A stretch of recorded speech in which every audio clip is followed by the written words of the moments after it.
साथियों, देश की रक्षा जरूरतों, देश की रक्षा करने वालों की जरूरतों का ध्यान रखना, उनके हितों का ध्यान रखना हमारी सरकार की सर्वोच्च प्राथमिकता में से एक है।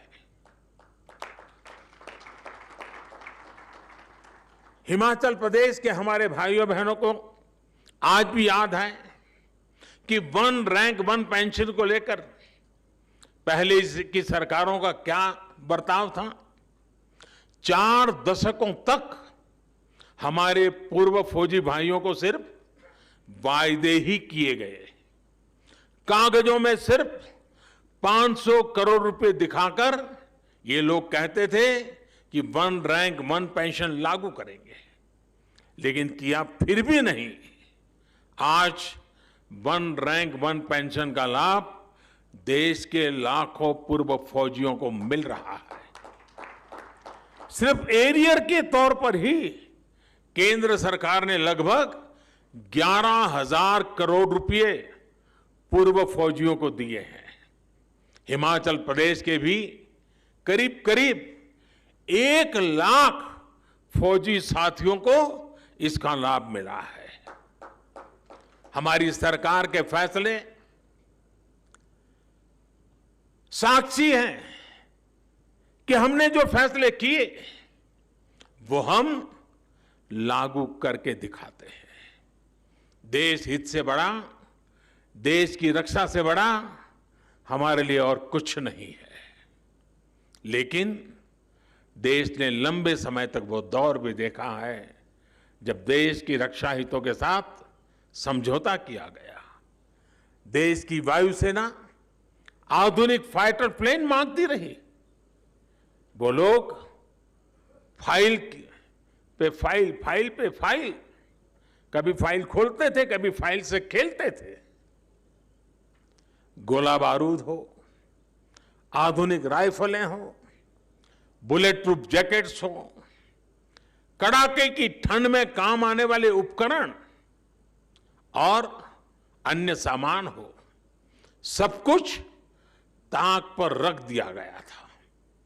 एक समय था जब हमारी ऑर्डिनेंस फैक्ट्रियों की ताकत अच्छों के होश उड़ा देती थी, लेकिन देश की ऑर्डिनेंस फैक्ट्रियों को अपने हाल पर छोड़ दिया गया।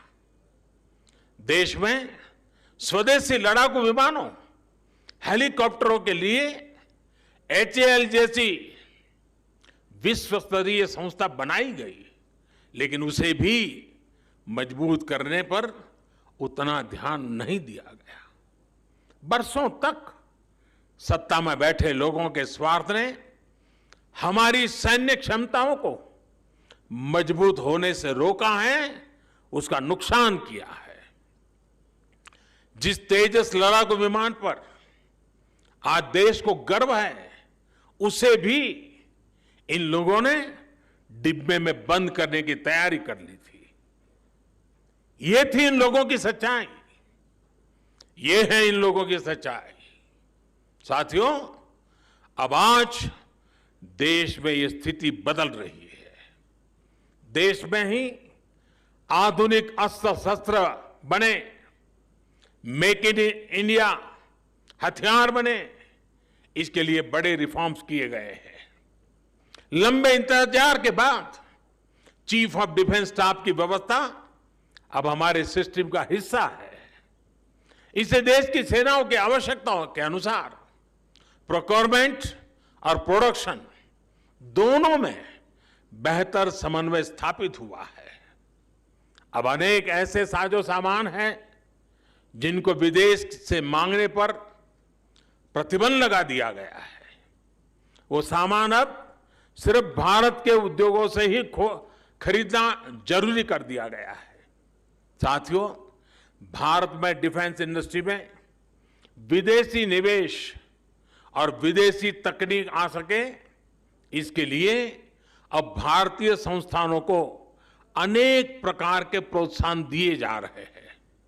जैसे जैसे भारत की वैश्विक भूमिका बदल रही है, हमें उसी तेजी से, उसी रफ्तार से अपने इंफ्रास्ट्रक्चर को अपने आर्थिक और सामरिक सामर्थ्य को भी बढ़ाना है। आत्मनिर्भर भारत का आत्मविश्वास आज जनमानस की सोच का हिस्सा बन चुका है। अटल टनल इसी आत्मविश्वास का प्रतीक है।